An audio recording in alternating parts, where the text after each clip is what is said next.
Clases, las estructuras. Esta semana comenzamos con las exposiciones y ahora vamos a tocar los temas un poquito más profundos. Seguramente el grupo 1 en esta semana nos mostrará un poco más sobre la anatomía funcional, vamos a hablar de una anatomía clínica del corazón.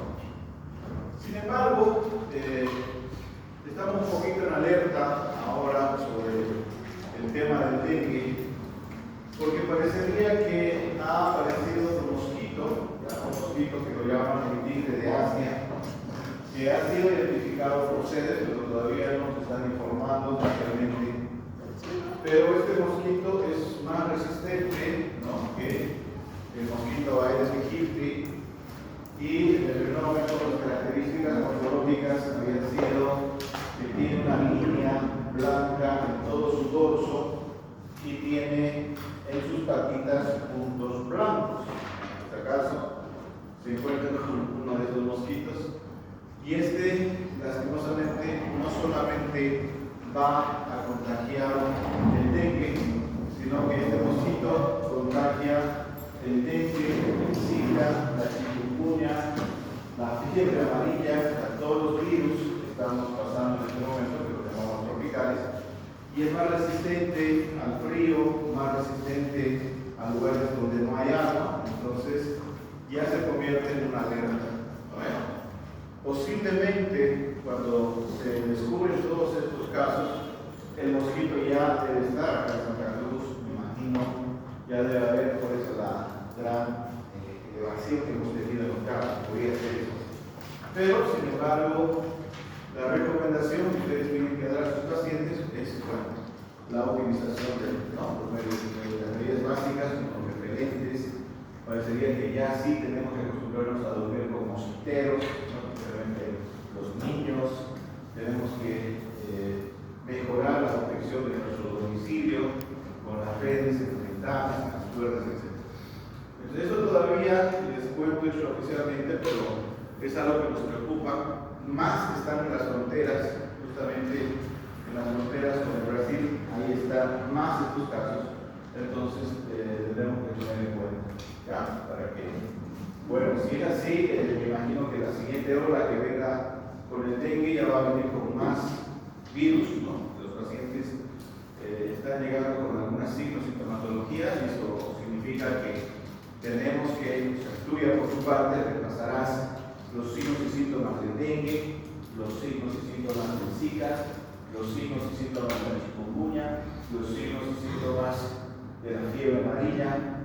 Aquí la fiebre amarilla también está empezando. No se olviden que estos virus van a mutar, igual que el COVID-19, se le ha dicho que son sus hermanitos. Entonces todos estos virus son RNA y se supone que cada vez van a aumentar o van a disminuir. En este caso el dengue ha aumentado, el COVID ha disminuido. Bueno, entonces solamente nos toca esperar y mantenernos alertas frente a esta clase de virus, ¿no? Bueno, entonces vamos a ir viendo la primera parte, esta parte introductoria, donde evidentemente nosotros necesitamos identificar claramente sobre este aparato, sobre este sistema cardiovascular, donde nosotros debemos entender muy bien sobre una circulación mayor y una circulación menor como parte básica. Sabemos que el corazón es una estructura muscular, donde vamos a encontrar inmediatamente a la musculatura miocárdica, ¿no? Es un músculo cardíaco específicamente, donde aproximadamente a las 21 a 22 semanas de gestación, este corazón comienza a latir. Y esto evidentemente hace referencia a que no para de latir hasta el momento de nuestra muerte.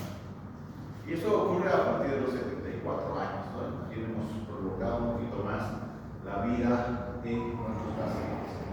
Entonces, eso significa que este corazón va a trabajar inmediatamente con la sangre, y esto va a estar...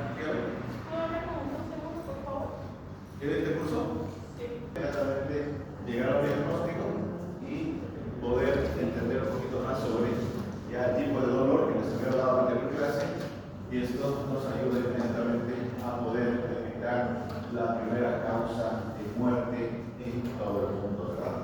Que viene siendo el infarto agudo de miocardio o alteraciones referidas a este sistema. Entonces, como médico general, tú tienes que saber perfectamente, no tener nociones. No confundan que el médico general sabe anatomizar todo, no.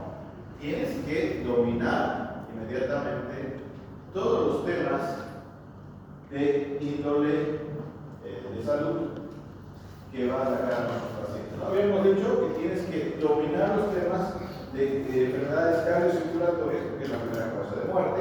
Esto significa que vas a tener muchos pacientes que te van a venir a consultar por ese tema.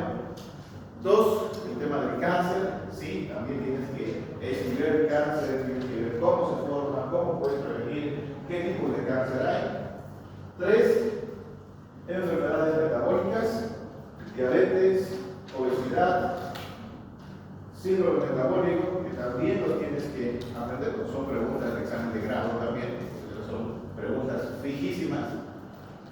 Y luego, en cuarto lugar, ya podemos hablar de la depresión.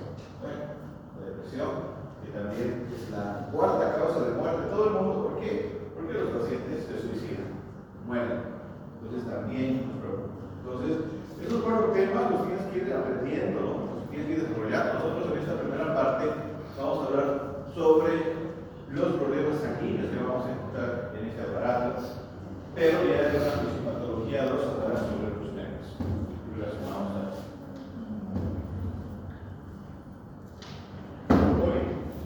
Ya en la anterior clase he estado explicándoles la importancia de una anatomía clínica, donde ustedes tendrán que identificar exactamente, ¿no? Porque ustedes están estudiando enfermería, bioquímica, que a ellos les puedo decir, bueno, este es el mediastino y se acabó, porque ellos no van a atender pacientes. Bueno, en este caso la enfermería sí, pero no va a examinarlo, nos va a ayudar, pero no va a examinar a nuestros pacientes. Bueno, de todas formas, los puntos de referencia que no quiero que se olviden son la escotadura yugular, 3 dedos, ángulo de Lewis, 3 dedos, cuerpo del esternón, 3 dedos y apéndice cifoide. Nuevamente, ángulo de escotadura yugular. Algunos médicos antiguos dicen horquilla, eso es muy antiguo, tipo mi abuelo debe ser, pero esto es escotadura yugular. 3 dedos, ya aparece el ángulo de Lewis. Bueno, importantísimo el ángulo de Lewis.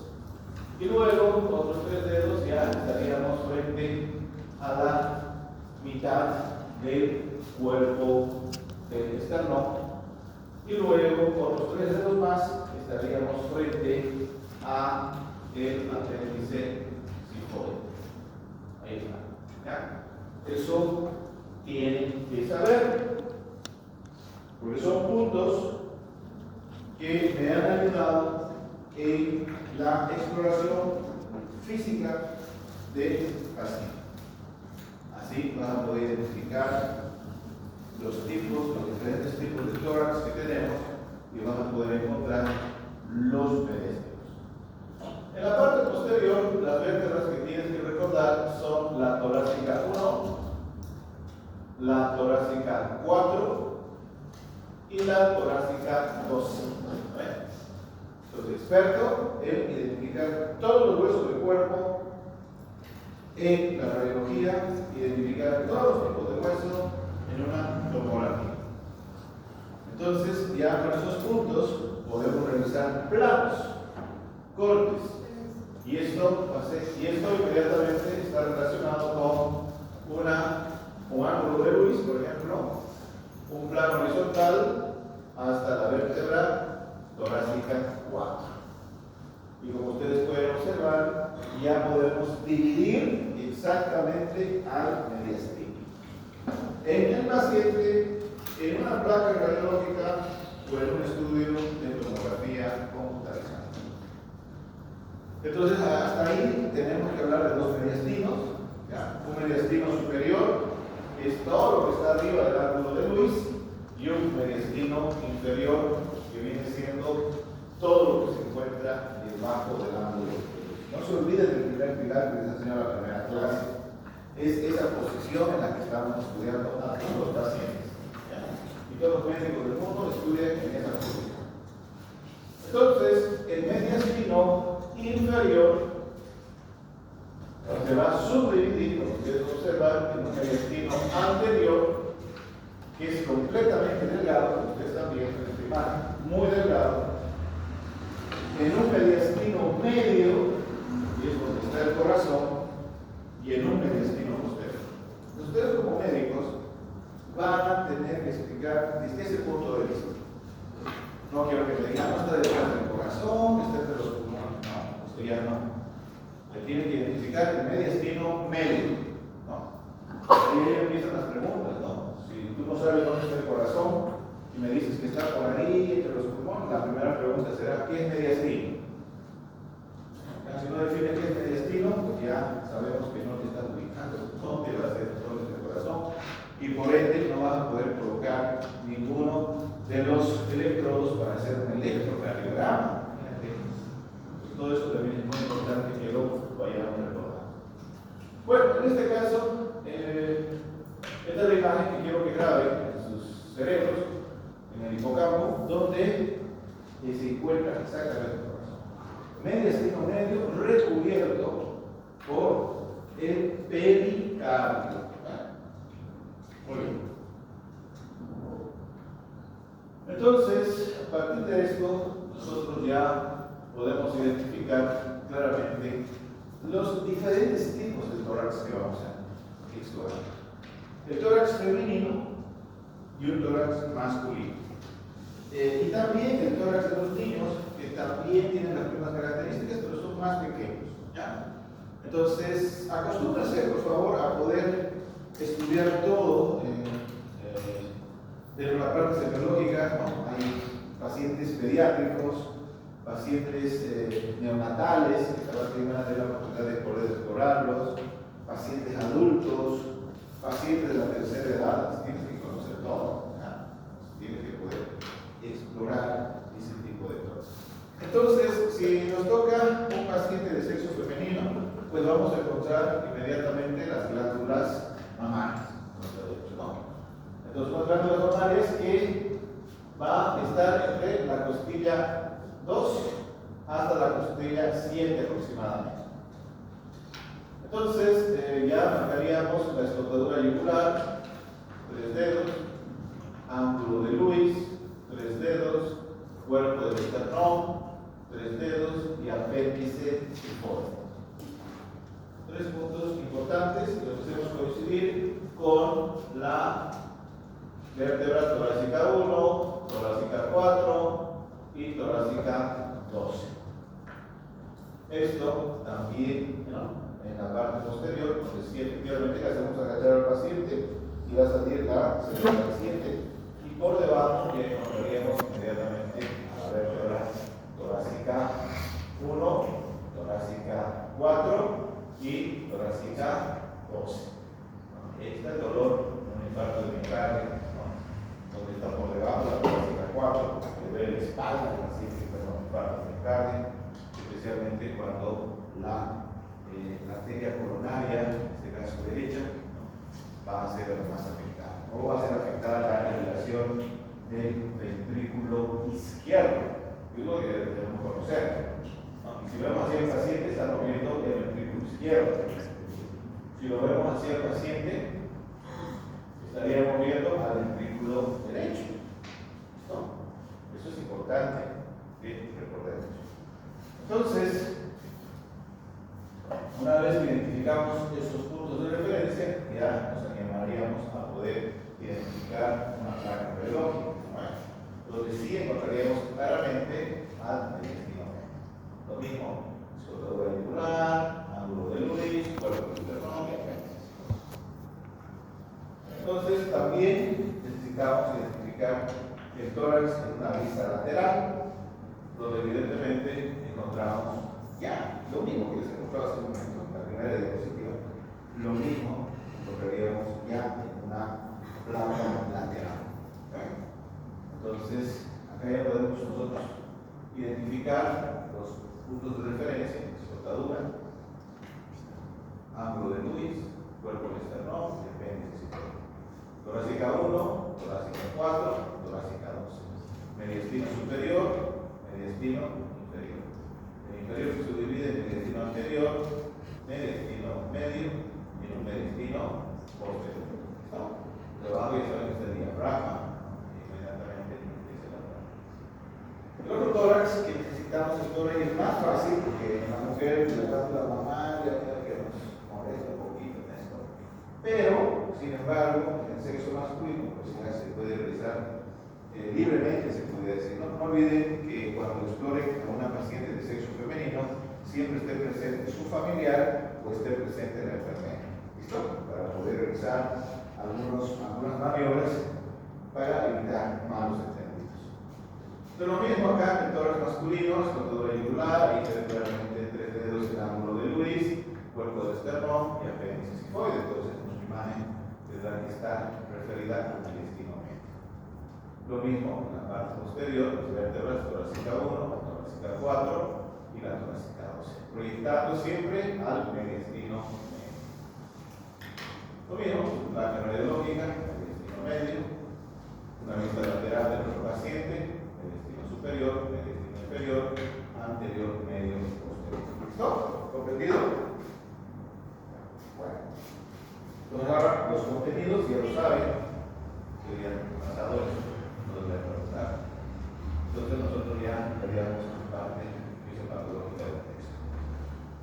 La primera imagen que nos muestra es ya inmediatamente contenido.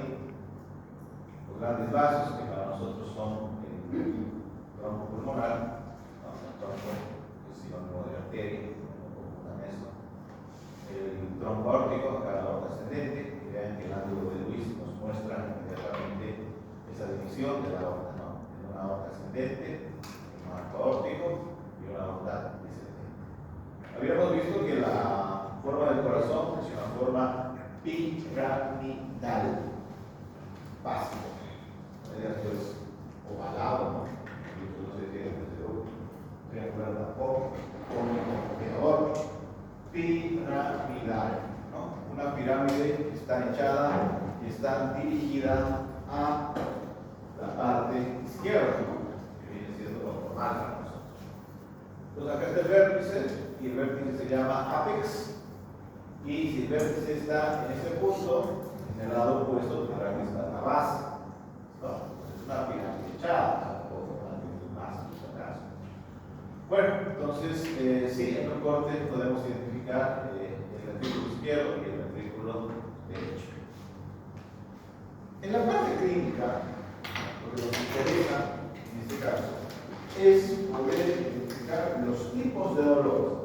Este fin de semana, pacientes, no ha bajado la cantidad de pacientes que estaban con síntomas de dengue, están solamente yendo los más graves, ¿no? Los que están descompensados, están yendo ahora. Entonces, necesitamos ya aclarar los tipos de dolor. Esa pregunta tienes que hacer. ¿Cuáles son los tipos de dolor que voy a encontrar en el paciente? Vamos a ver que los tipos de dolor van a variar entre dolor opresivo. No quiero que ustedes digan dolores, por favor, ya.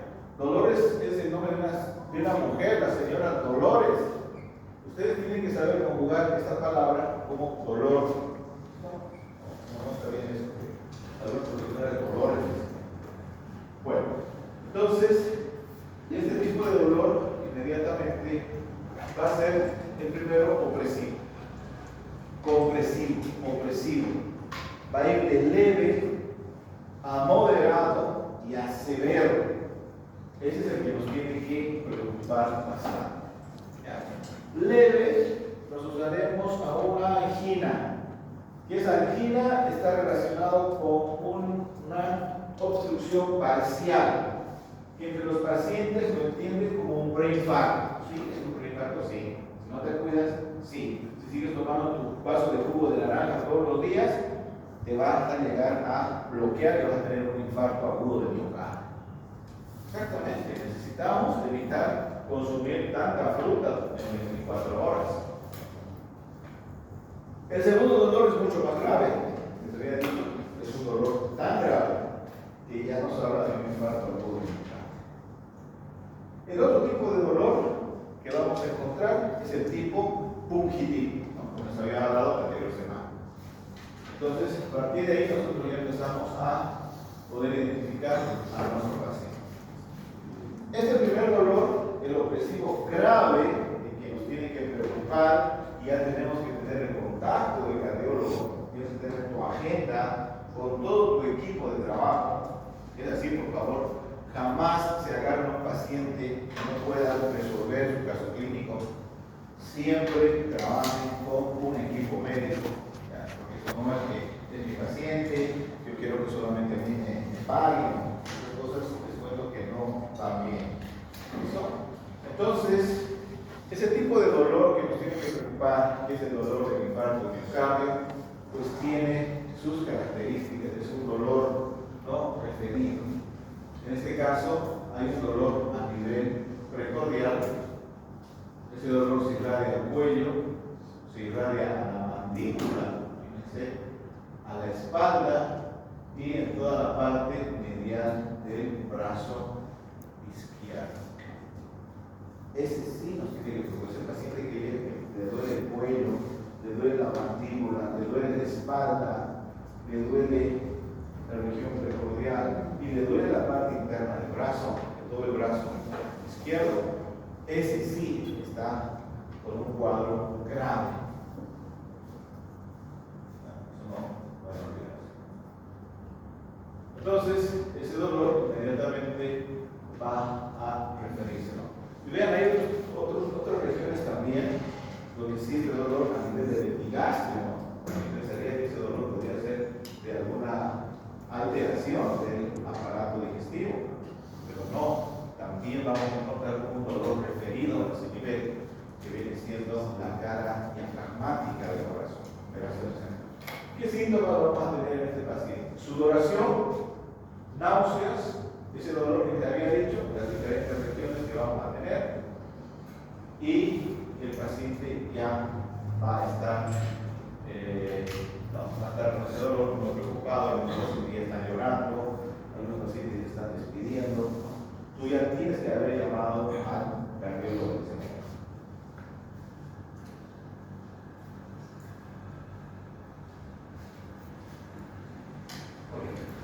Entonces, este dolor que estoy hablando, que es así, no sintomatología, más ese dolor referido, el paciente lo va a sentir como si un elefante le estuviera pisando el tórax. ¿Y ahora cuánto pesa un elefante? El elefante debe pesar el macho 6,000 kilos. O sea que es un dolor increíblemente intenso. O sea, 6,000 kilos, ¿no? Entonces es realmente muy fuerte, ¿no? Bueno, entonces los síntomas ya habíamos visto: mareos, para resumirnos, sudoración, el fuerte dolor a nivel del pecho, con dolor respiratorio, desorientación, fatiga, dificultad para respirar, adormecimiento del brazo izquierdo y vómitos.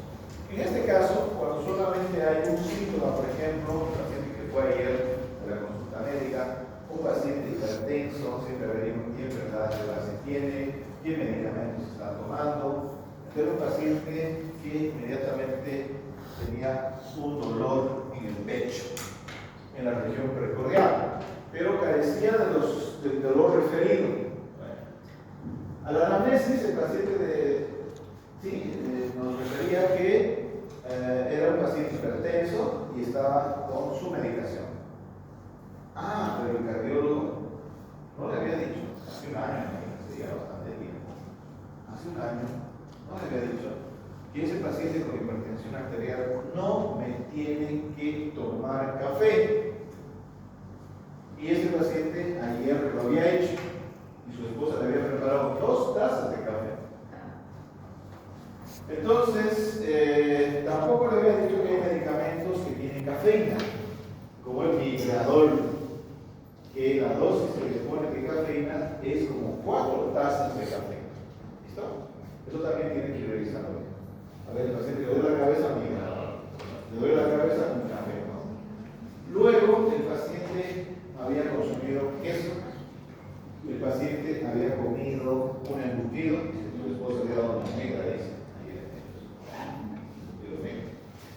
Y lo peor de todo, el paciente había bebido ayer.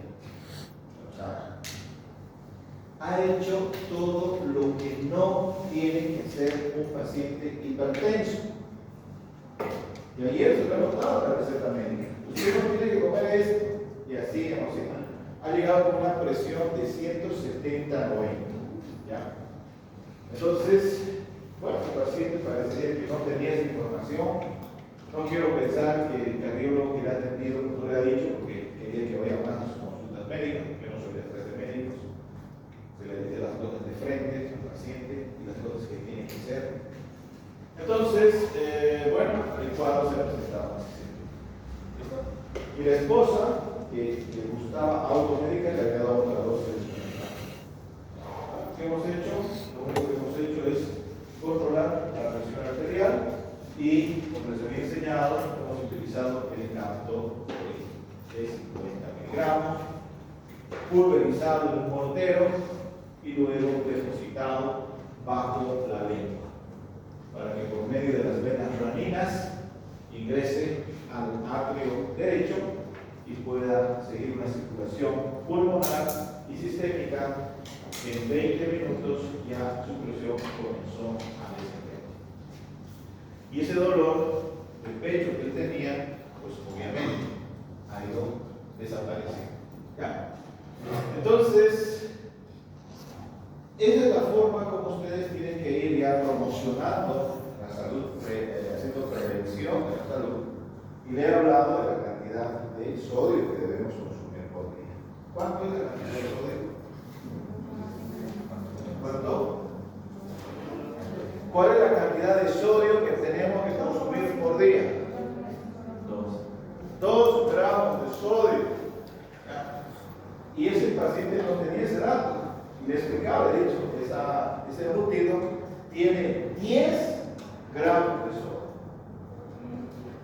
¿Cómo es posible que ese paciente no tenga ese conocimiento? ¿No? Deberían cerrar todas, deberían colocar un letrero así de grande en los lugares donde venden embutidos y decir contraindicado en pacientes hipertensos. En todas las licorerías deberían poner contraindicado en pacientes hipertensos.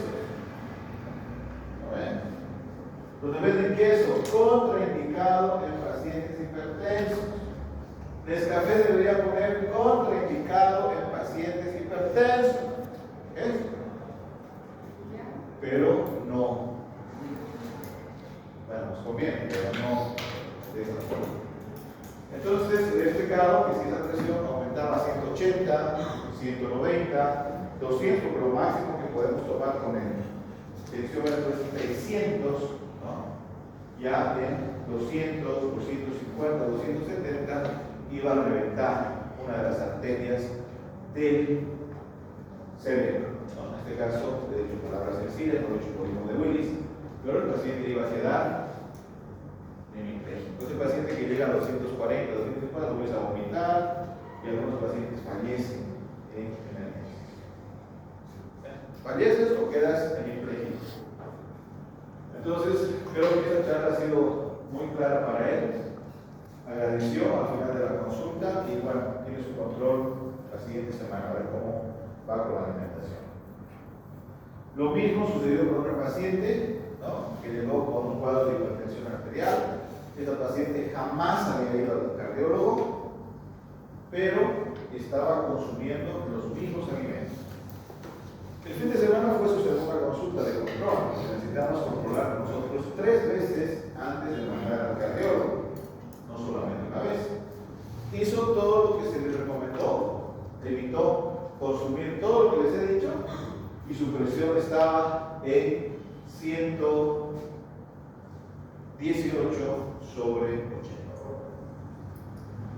Y ahí se le enseña a la paciente que simplemente con la alimentación ella puede controlar su presión arterial. ¿No? Le falta un control más y ahí veremos si la mandamos al cardiólogo. No existe, y eso tiene que decirle a su paciente, una pastilla mágica en todo el mundo que pueda solucionar el problema de salud del paciente. Siempre, en este caso, es con los alimentos. Bueno, así se van enseñando a los pacientes. Bueno, entonces, este preinfarto que les había dicho, que está mal llamado, porque eso lo llaman los pacientes, nosotros no podemos tener preinfarto en nuestra clínica. Nosotros vamos a provocar angina. Angina de pecho.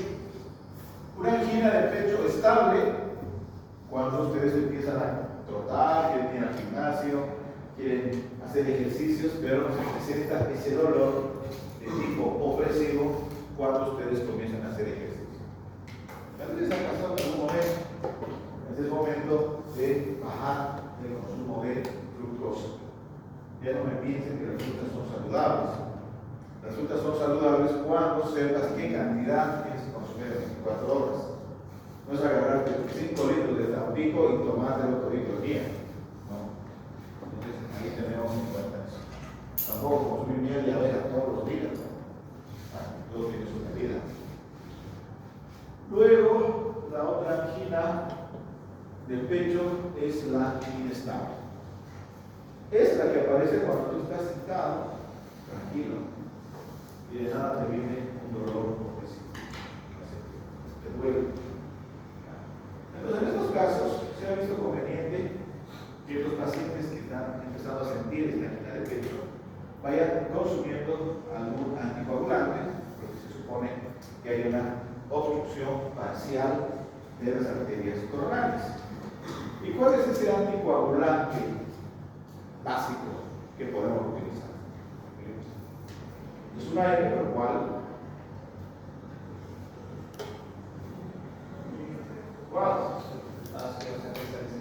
correcto, una aspirina, pero no en 500, sino en 100. ¿Ya? 100, y incluso hay otros que llegan de Estados Unidos que tienen una dosis de 80, ¿no? Yo creo que es más seguro, y le vienen en cajas de botecitos o frascos de 100 por 80. Pero para prevenir un infarto, que tu paciente te dice, sí, cuando hago ejercicio me duele mi pecho, o cuando estoy sentado me duele mi pecho, pero bueno, en ese caso le podemos recomendar que tome un comprimido de aspirina de 100 miligramos o de 80 miligramos cada día durante 14 días. ¿No? Nosotros también podemos hacer eso cada 3 meses, ¿no? Cada vez que por ahí tengamos un dolor a nivel precordial, porque no por estudiar medicina, por ser médicos, no vamos a tener lo mismo. Entonces, eso hace que vayamos previniendo, podría decir, porque los pacientes que ya tienen infarto de miocardio, los cardiólogos que hacen, les dan de por vida que tomen este ácido acetilsalicílico en dosis mínima. Eso es una medida. Bueno, esto me ha gustado, es un memotécnico MONA, donde vamos a encontrar primero la M de Mona Lisa, por el caso.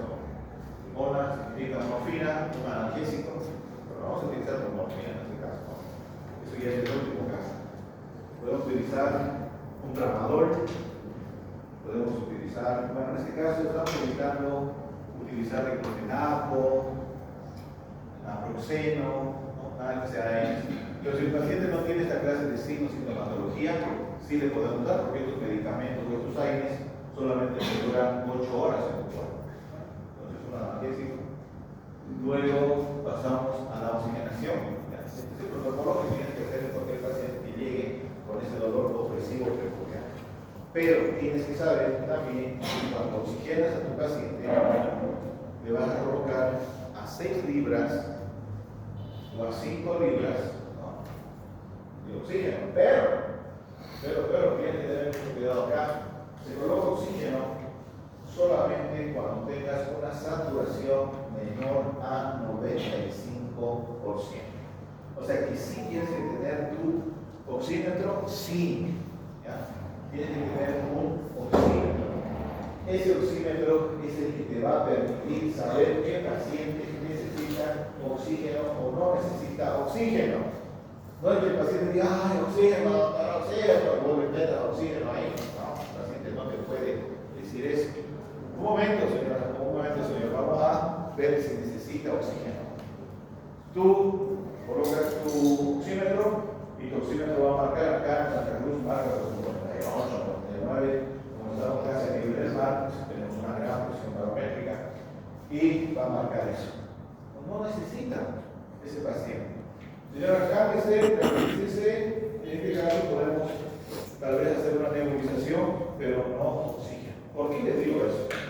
Porque si tú agarras a un paciente con infarto miocardio y le das oxígeno sin haber puesto tu oxímetro, lo único que vas a hacer es empeorar el problema. Porque si nosotros damos oxígeno a un paciente que no necesita oxígeno, estamos saturando con oxígeno y eso va a hacer que las arterias coronarias colapsen más rápido.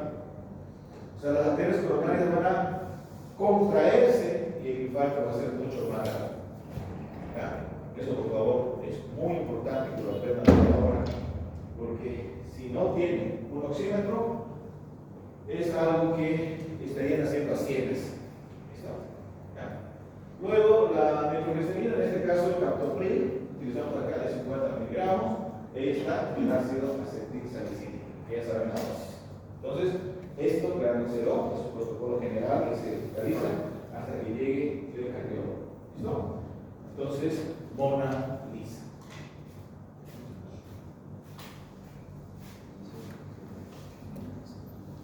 Muy bien, entonces acá tenemos, por ejemplo, un ejemplo de protocolo, eso varía.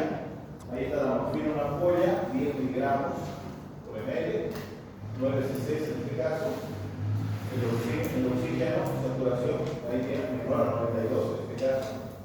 ¿Quién se coloca? No, menor a 95 en nuestro caso en Santa Cruz. La nitroglicerina podría ser en buffs cada 5 minutos. Pero en este caso, si el paciente no se siente esa opresión, pero su saturación está normal, nosotros utilizamos el Artrovent.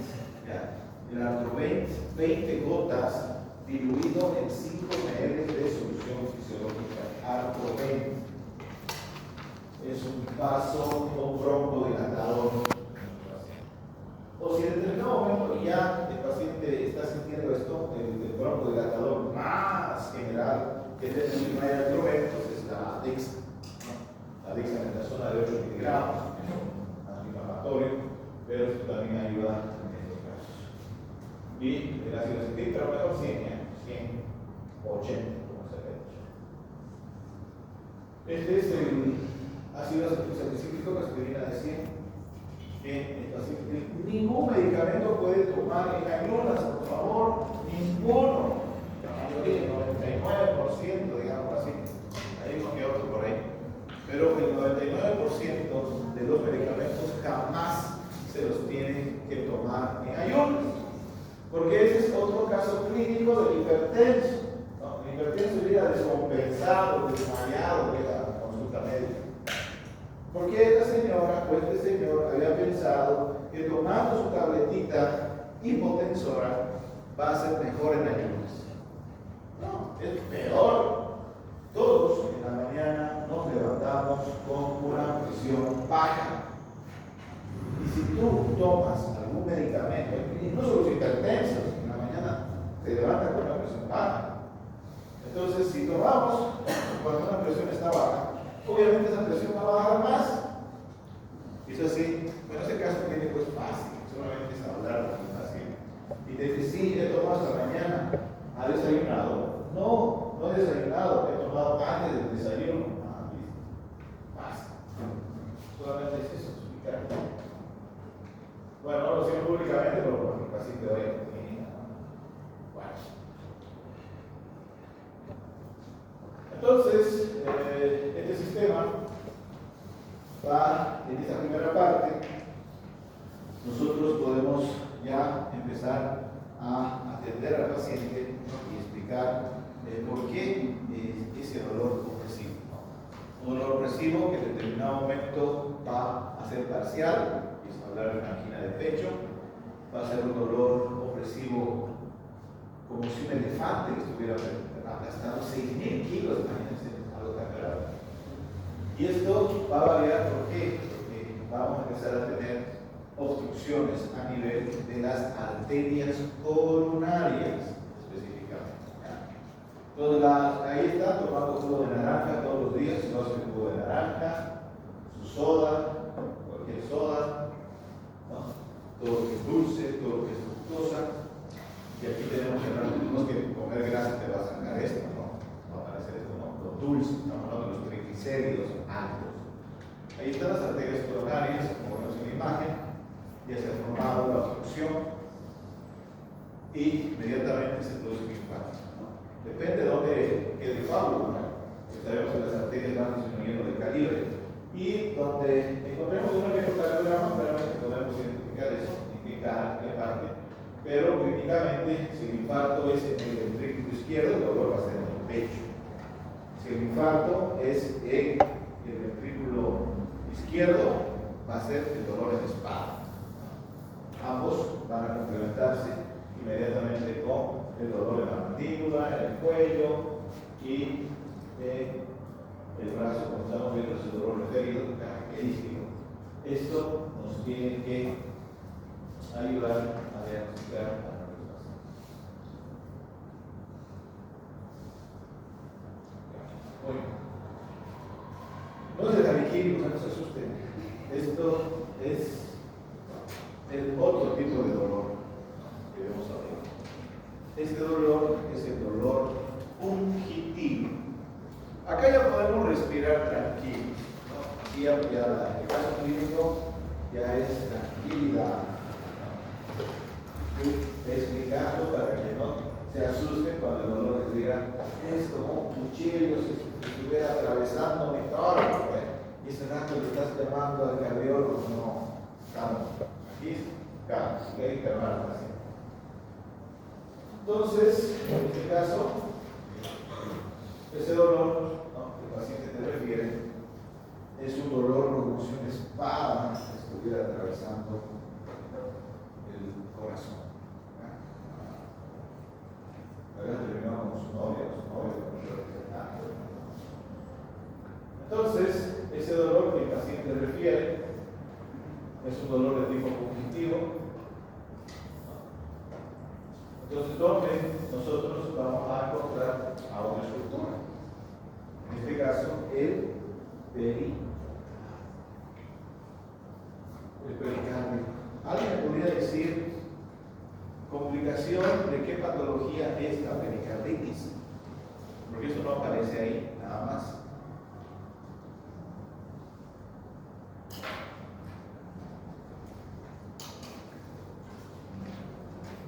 ¿Me puede decir alguien? De una amigdalitis. Por eso tienes que hacer abrir la boca al paciente. Tienes que tener una fuente de luz, ¿ya? Una fuente de luz muy, bueno, en este caso LED, frontal, mejor así, para que tú puedas ver el fondo, ¿no?, de la cavidad bucal. Pues tienes que recordar que hay 6 amígdalas, ¿no? Pacientes que saben que hay 2, 6. Las únicas que vemos son las palatinas, y ahí podemos ver la faringe repleta de pus. Paciente repleta de pus. Bueno, la litosis puede ser producida por eso también. No lavar de los dientes se puede producir una pericarditis. No lavar de los dientes se puede producir una pericarditis. Sí. Ahí es eso. Sí. Si no te lavas tus dientes mínimamente 3 días, está mal todavía. Porque el dentista dice que te laves 3 dientes para que vayas a su consulta médica. ¿Cuántas veces te lavas los dientes? No, eso lo hizo como para que vaya. Cada vez que comas un alimento te tienes que lavar los dientes. Y eso no te dice el odontólogo porque no va a tener pacientes. Entonces tu pasta dental y tu cepillo tienen que estar en tu mochila. Sí, justamente los pacientes que no se lavan los dientes van a tener complicaciones también a nivel de las válvulas y sí pueden tener infecciones a nivel del pericardio, pero esto es más por las amígdalas, la amigdalitis. Si bien tienes otitis, pues otros tienen pericarditis. Son las personas que seguramente van a ser personas adultas, ¿no? De 40, 50, que no se preocupan de médicos, no tienen seguro, etc. ¿No? Y son las personas que tienen este tipo de dolor. El otro dolor, con lo que vamos a terminar la clase, es este. Es también fugitivo y es por una condritis. Por eso les digo que acá ya no hay que llamar al cardiólogo, ¿eh? Hay que estar tranquilos. Obviamente esto es una condritis. ¿Qué tipo de cartílago es el que une la costilla con el esternón? ¿Qué tipo es? ¿Qué color es? Blanco. Entonces, en griego o en latín, ¿cómo se dice? Hialino, ¿correcto? Entonces, el cartílago del tipo hialino, en otras palabras, está diciendo el cartílago que parece al hielo. Eso, esa inflamación de la condritis es el que va a producir también ese dolor a nivel del tipo fugitivo. Bueno. Y finalmente, para terminar esta primera parte, el otro dolor es que también es fugitivo, inmediatamente es el dolor de la pleura. ¿No? Una pleuritis. Los hábitos, ya que hemos dicho, de fumar tienen que desaparecer por completo de nuestras vidas. Tabaco, marihuana o los cigarrillos electrónicos. Porque eso van a inflamar también la pleura a nivel pulmonar. Los que fuman, su famoso dolor encostado aquí. ¿Por qué? Porque se están muriendo las células pleurales de las bases, especialmente del borde inferior del pulmón. Pero en estos pacientes, este tipo de dolor aparece cuando ya una pericarditis ya ha pasado a los pulmones, a la pleura, donde encontramos una pleura visceral y vamos a encontrar una pleura parietal. Entonces, ahí está el grupo de pacientes que vamos a tener con este problema. Son de 30, 40, 50 años. O los pacientes que no hacen tratamiento